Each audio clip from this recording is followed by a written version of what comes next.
Il vient de droite. Allez, il vient de droite quand même. Akima!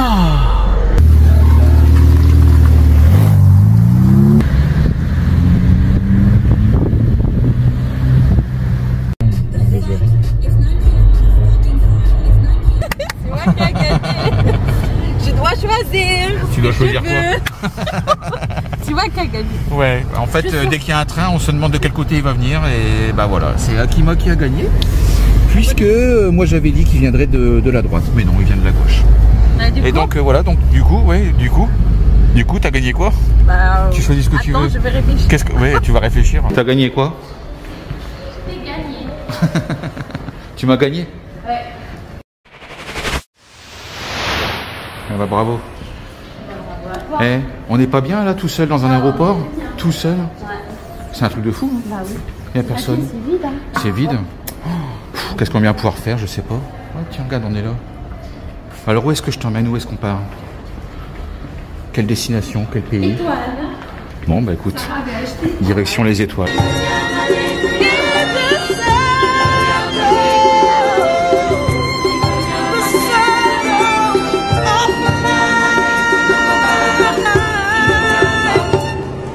Donc qu'est-ce que tu penses de Ryanair? Qu'est-ce que tu penses de Ryanair?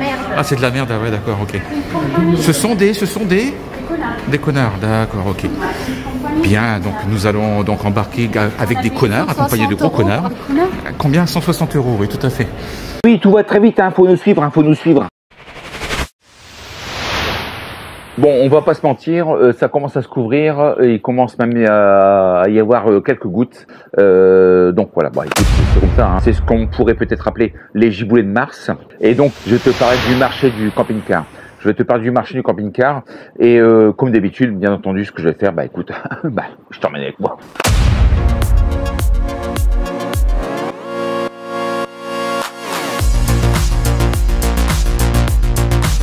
Tout comme vous, on découvre. Tout comme vous, on avance. Nous, c'est la famille Lefebvre. Des personnes ordinaires à la recherche d'aventures extraordinaires. Prêt pour l'aventure? C'est parti pour une nouvelle vidéo.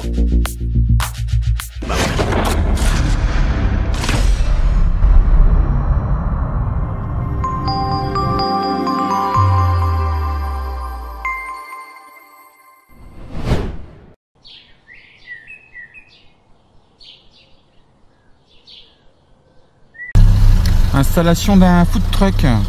Ça c'est cool ça. Ça c'est cool. Donc voilà à quoi ça ressemble en fait.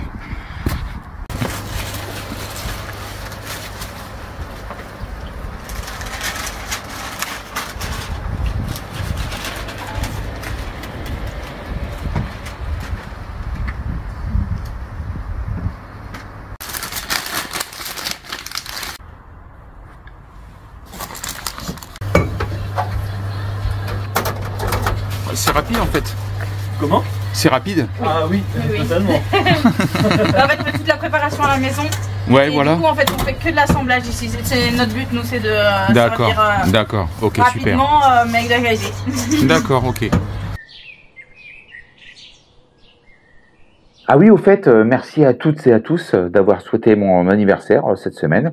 Je n'ai pas eu le temps de répondre à tout le monde, hein, je suis désolé, il y a trop de messages, Mais en tout cas, le cœur y est, profondément. Bon, alors là, tu vois, toujours sous la pluie. Et donc, je laisse Akima conduire, hein, comme d'habitude, hein, le véhicule. En plus, Akima, si tu veux, ne conduit pas, hein, elle pilote. Hein. Hein, tu pilotes en fait? Non. Ah si, elle pilote. Elle a passé son permis au Maroc. Et on le ressent si tu veux au niveau de la conduite. Ah bon?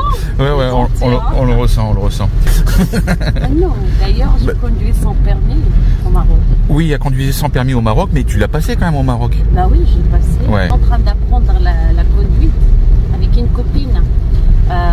Du coup, au lieu de faire le frein, j'ai accéléré, je suis rentrée dans un arbre. Elle est rentrée dans un arbre. Elle a confondu les pédales de frein avec la pédale d'accélérateur. Ah ouais? Après, je vais plus prendre le volant. Et après, t'as plus pris le volant? Bah, j'ai dit non, ça y est, je ne veux plus conduire, j'avais peur. Et un copain m'a dit non, on passe tous par là, voilà. On passe tous par là, enfin ici, ouais, non, bah en France, je suis sûr qu'on rentre pas dans les arbres systématiquement. Non, mais c'est pas... Parce qu'on était dans une ferme. Ah, c'est pour ça. Ouais, la route, il y avait les arbres à côté. D'accord. C'est de la faute des arbres, quoi, en fait. C'est de la faute des arbres. Il n'y aurait pas eu d'arbres, tout serait passé bien. Ah, oui. Par contre, j'ai repris les heures de conduite quand je suis arrivée en France parce que il y a des routes, c'est pas du tout pareil que le Maroc. Il y a bah, disons que nous on a des routes, en fait, c'est surtout ça. Au Maroc, il n'y a pas les ronds-points ni le bus au milieu. Ah oui, ah oui, le bus, il te fait peur, le bus. Oh là là là là. Faut pas me dire ça, moi. Faut pas me dire ça. Non, c'est pas ça, c'est quand il y a la route comme ça, le rond-point. Ouais. Il y a le rond-point et le bus passe au milieu. Ouais, ça c'est pas normal. Non, on n'a pas ça. Bah ouais, vous avez pas ça. Donc tu es choqué qu'il y a un bus qui traverse le rond-point au milieu. Moi, quand je prends le rond-point, ça y est, c'est ma priorité. C'est ta priorité de prendre le rond-point? Mais quand il y a le bus, il faut que je m'arrête, en fait. C'est pour ça que... Tu sais que quand ça clignote rouge, ça veut dire que de toute façon, il faut que tu t'arrêtes. Le bus. Surtout le Maroc, t'as vu la conduite au Maroc? Oui, oui, oui. Les vélos. Maintenant, c'est un peu le bordel. Ah ouais, c'est un peu le bordel, même beaucoup le bordel. Et arrête de critiquer le Maroc quand même. Non, faut s'habituer. Hein, faut s'habituer au Maroc au niveau de la conduite. Il y en a beaucoup qui peuvent pas conduire parce que c'est pas les routes, ils sont bien, mais les pieds. Les gens passent partout, les vélos. Les piétons, oui. Piétons, nous, on n'a pas de piétons. Ouais. On coupe la route quand on veut. Voilà, c'est pas... Alors, je sais pas si tu connais les fables de La Fontaine, ami terrien, mais j'aime bien cette fable. La loi du plus fort est toujours la meilleure. Nous l'allons démontrer tout à l'heure. Et donc c'était un petit peu ça, si tu veux, au Maroc, faut forcer en fin de compte, hein. Si tu fais pas de forcing, si faut forcer, faut klaxonner, piéton pas piéton, c'est pas grave. Je te dis, quand tu achètes une voiture, il faut déjà essayer le klaxon si ça marche bien. Parce que tu en auras besoin. Attends, et ce qui m'a choqué quand on y était tous les deux, c'est quand même le bus qui avait heurté un mec en fauteuil roulant, quoi. Là, par exemple, tu me regardes pas, par exemple, au niveau de la vidéo, je vois bien que tu es concentré au niveau de la conduite, tu ne parles pas, tu es vraiment concentré. Non, là, c'est du bouchon, je regarde quand j'arrête. Oh là là, c'est pas possible. Oh là, attention, il y a un cycliste là. Oh là là là là. On a une vie facile, bien sûr. Ah, on a une vie facile. Ouais. Ouf. À part la pluie qui est un peu dure, mais... Qu'est-ce qui est un peu dur? Bah oui, je te dis, tous les matins, c'est comme ça. Tous les matins, c'est comme ça, c'est mort. Tu vois? C'était une mauvaise idée de vouloir acheter une baguette de pain ce matin. Alors oui, Romuald, tu as la critique facile. Alors sache, bien entendu, pour ceux en tout cas qui prendraient mon discours au premier degré, qu'il s'agit bien entendu de plaisanterie, de galijade. On aime bien se taquiner, si tu veux, entre nous. Bien entendu, j'adore le Maroc. Et d'ailleurs, on avait une petite réflexion avec Akima, puisque nous avons déjà plusieurs activités en France et ailleurs. Alors parmi ces différents projets, un que l'on aimerait bien créer en France, en région nantaise. La question que l'on se pose aujourd'hui, c'est faut-il encore créer quelque chose en France en fin de compte? Alors pourquoi cette interrogation? Bah écoute, c'est très simple, il suffit d'allumer la télé. Regarde ce qui se passe aujourd'hui en France, regarde la conjoncture, regarde notre gouvernement, regarde la politique, ce qui se passe. Qu'il y a dans votre attitude? Asseyez-vous. Enfin, c'est un chantier pas possible. Ça peut pas continuer comme ça, en fait. Ça peut pas continuer comme ça. Regarde l'immobilier. L'immobilier, c'est horrible. On parle de crise immobilière. Les prix ont considérablement augmenté. Les banques ne financent plus. Les taxes foncières, les impôts locaux ont considérablement augmenté. On est taxé de tous les côtés. Je discutais avec des amis chefs d'entreprise également cette semaine qui m'expliquaient que voilà, c'était vraiment très compliqué. Ils étaient même en perte de chiffre de moins 30 à moins 35% de chiffre d'affaires. Par rapport à N-1, par rapport à l'année dernière. Et donc, ils s'interrogent vraiment sur l'avenir de leur société et même le e-commerce d'ailleurs. Le e-commerce qui semblait être en tout cas une bouée de secours, c'est plus le cas aujourd'hui. Ce n'est plus du tout le cas. Alors, on nous balance des choses complètement aberrantes en fin de compte, comme le tout électrique par exemple. Tous les véhicules en France et en Europe devront être électriques d'ici quelques années. Fini le diesel, fini l'essence. Alors, pour tous les écolos qui veulent rouler en électrique, Je vous donne un conseil, faut pas être pressé sur la route. Alors qu'on n'a même pas les infrastructures aujourd'hui pour pouvoir recharger son véhicule, sans compter le temps de chargement. Et il n'y a pas de borne, ça marche pas, ça marche nulle part. Tiens là, je me suis arrêté sur une station, il me restait 3% de batterie. Lui là, il fait son petit plein là, il va mettre ses 40 ou 50 balles d'essence là. Dans 3 minutes il est reparti. Regardez où je suis moi, Casse Sociaux. Je suis là-bas là, 1h45. Pour rattraper 80% de batterie, je suis même pas sûr de rentrer chez moi encore. Sans compter une grosse faiblesse technologique en fin de compte, puisque l'autonomie est quand même relativement faible. Ils disent que tu peux faire 350 km avec, c'est pas vrai. Tous les 130 km, je suis en panne. Donc tout ceci pour te dire que écoute, rien ne va plus. Il y a un moment où il va falloir que ça éclate. Ça, de toute façon, voilà, il faut pas se voiler la face, comme on dit. Donc tu prends tous ces éléments, tu les mets dans un plat, tu mélanges tout et tu regardes si c'est suffisamment digeste en fin de compte. Et est-ce que l'on doit encore investir aussi bien professionnel que personnel en France en fait? Est-ce que je dois investir mon argent en France? C'est la question qu'on pourrait se poser. Alors à titre personnel, je ne suis pas non plus 100% enraciné en France, si tu veux. Et pour avoir voyagé dans plusieurs dizaines de pays, un peu partout dans le monde, sur ce petit caillou que l'on appelle planète Terre, j'ai pu facilement me rendre compte qu'il y avait encore certains pays où il faisait bon vivre. Alors pas forcément des pays que l'on croit, si tu veux. J'ai été déçu par la Croatie, j'ai été déçu par la Slovénie, j'ai été déçu par l'Autriche. Et à contrario, donc d'autres pays où là je suis parti donc en road trip avec des idées préconçues en fait compte, comme la Macédoine du Nord, où j'étais très agréablement surpris par l'accueil. Pour moi, c'est l'Eldorado, c'est l'Eldorado. La Macédoine du Nord, il y a tout à faire. En plus, la vie n'est pas chère. Avec un SMIC, t'es le roi du pétrole en fait. Alors l'Albanie également, en plein développement, notamment au niveau du tourisme, un pays très accueillant. Et l'idée, c'est de faire venir un maximum de gens chez eux par rapport à leur histoire, en fin de compte. Donc il y a beaucoup de pays que j'ai visités où il fait bon vivre, où je voulais m'installer personnellement avec la famille. Alors ça a été également l'Espagne, ça a été le Portugal. Là, tout récemment, avec Akima, le Maroc, j'étais extrêmement séduit par le Maroc. Des pays qui sont en plein développement économique et ça se voit, des pays qui bougent sérieusement. Notamment le Maroc, tu te sens vraiment en sécurité en fin de compte, contrairement en France où on parle d'insécurité. De toute façon, c'est simple. Au Maroc, tu as des policiers partout. Chaque entrée publique, chaque trottoir, chaque rond-point, il y en a partout. Donc tu te sens vraiment en sécurité. Mais attention tout de même. Bien souvent, il s'agit que de la partie visible de l'iceberg. Il y a la face cachée également de l'iceberg. Et quand tu creuses un tout petit peu, tu te rends compte qu'effectivement, tout n'est pas forcément aussi facile, aussi merveilleux. Alors si je prends l'exemple de l'Albanie, tout n'est pas tout beau, tout n'est pas tout rose. Ce qu'il faut savoir, c'est que ce pays est majoritairement contrôlé par la mafia albanaise. Et d'ailleurs, c'est pour ça qu'il n'y a pas de grand hôtel. Je me posais la question, en fin de compte, de grands hôtels comme les hôtels Mercure, le groupe Accor, etc.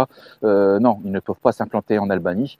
Les hôtels, c'est uniquement la mafia qui construit leur propre hôtel, le Mafia Resort, le Mafia Resort, en bord de mer, ils s'embêtent pas avec les formalités, vraiment en bord de plage. Donc voilà. Et je discutais d'ailleurs avec un Français qui s'est installé là-bas en Albanie depuis maintenant plus de 20 ans. Et il m'expliquait que si c'était à refaire, il le ferait pas du tout. En fait, il a son camping en bord de mer, il a des paillotes qui sont directement et des bains de soleil sur la plage, dans le sable. Et toutes les semaines, il a la visite de la policia pour le racketter en espèces, bien entendu. Il doit leur verser de l'argent.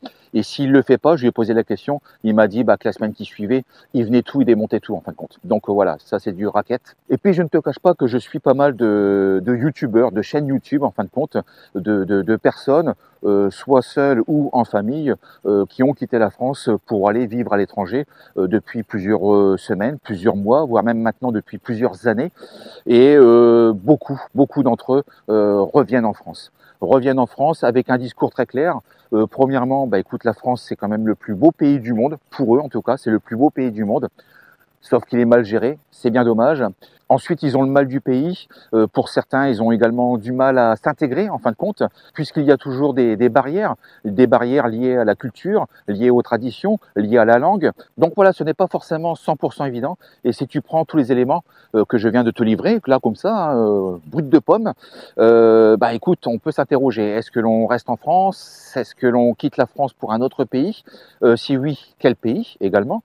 Voilà, il y a plein de questions à se poser, sachant que c'est pareil, ici ici en France, on a l'affectif, on a le côté émotionnel également, on a la famille, on a les enfants, on a les écoles, on a pas mal de choses. Alors pour finir là-dessus également, un dernier élément qu'il faut que je te donne comme ça, c'est que je viens d'avoir mon conseiller fiscal pour lui faire part un petit peu de notre projet et pour lui expliquer que nous aurons de toute façon besoin d'un soutien financier par rapport à la création de ce projet.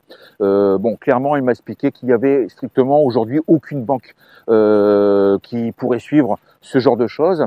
Les banques sont de plus en plus frileuses et pour obtenir un financement de quoi que ce soit, c'est définitivement mort en fait. Donc voilà, donc après ce qu'il te faut, c'est utiliser tes fonds propres pour investir dans ton projet, ce qui n'est pas forcément toujours évident pour tout le monde. Voilà, donc ça joue également au niveau de la balance, si tu veux. Donc voilà pour ça. Alors il est parfaitement inutile, bien entendu, de te jeter sur les commentaires et d'ouvrir un débat politique.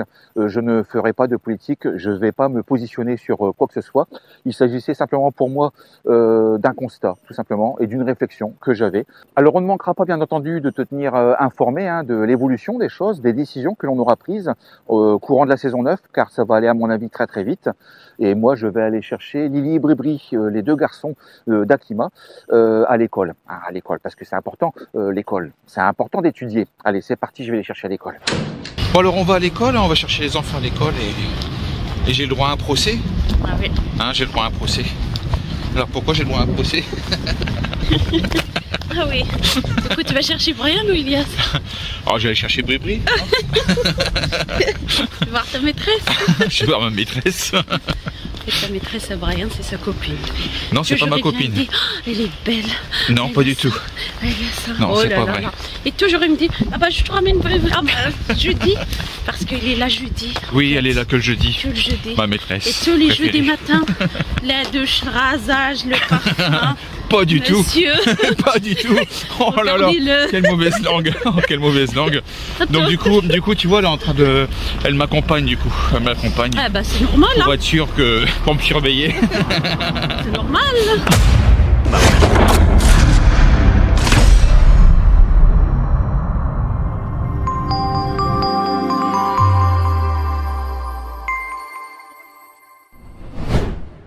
Alors ça y est, comme tu peux le constater derrière moi, le plein soleil est revenu et ça fait du bien, ça fait du bien.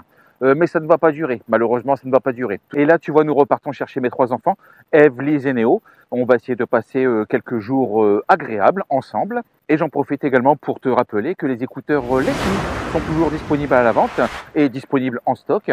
Tu peux les commander sur le site internet www.creatif.fr. Il n'y a vraiment aucun problème. Ta commande sera traitée assez rapidement, dans les 2-3 jours, avec une livraison sous une semaine. Tu comptes approximativement une dizaine de jours ouvrés pour la livraison de tes écouteurs. En attendant de faire la route pour récupérer les enfants, ce que je te propose, tradition oblige, c'est un petit clip musical de la semaine que nous avons passé ensemble.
envie de voyager? Voici le plat gastronomique inhabituel et exotique de la semaine par Akima. 3 poulets entiers, enfin entiers, presque entiers maintenant, parce que oh là, c'est à moitié gorge.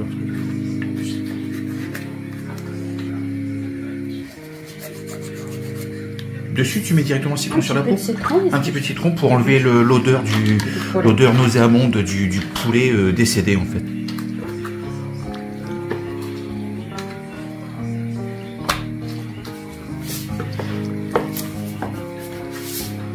Alors 1 heure, 2 heures. Voilà, on laisse comme ça, on laisse agir pendant 1 heure ou 2. L'origan, d'accord, ok. Ensuite, de l'ail, ok, un petit peu d'ail. Du beurre salé. Juste un petit peu. C'est du beurre fait maison, ça? Curry. Ça, c'est quoi, ça? Gingembre. Gingembre. Du poivre. Du poivre. Piment, de la harissa. Ah, du harissa. De la moutarde. Ça en fait des choses, hein. Bon, je pense qu'on a fait le tour de ce qu'on avait en stock. Ça fait tout seul le plat. Oh oui, regarde. Non, mais sans déconner. Je te jure. Le plat, il tourne tout seul. C'est chelou. Du sel. Du sel. J'ai lavé le poulet avec du sel, je fais attention. D'accord. Il y a un cube du safran, de safran. Ah, un cube de safran. Un petit peu d'eau.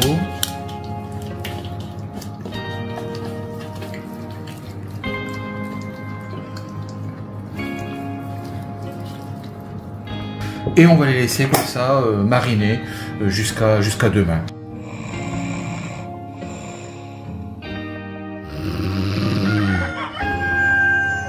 Ça, c'est du vermicelle, c'est bien ça.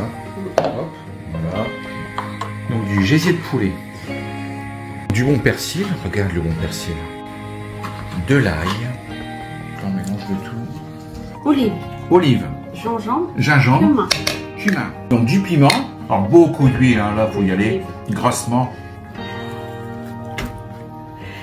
Des gnocchis, tu vois, des gnocchis maison, voilà.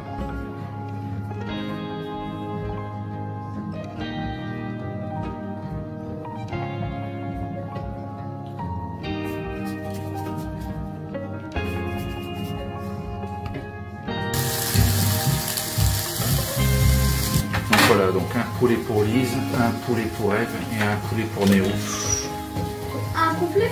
Ouais. Ah ouais, avec l'os et tout. Hein. C'est un poulet chacun? Ah ouais, un poulet chacun. Ouais, génial. On fait le mensonge, j'en mange. Ah bah moi non plus je rigole pas, attention. Ok, un poulet chacun. Un poulet chacun, allez c'est parti.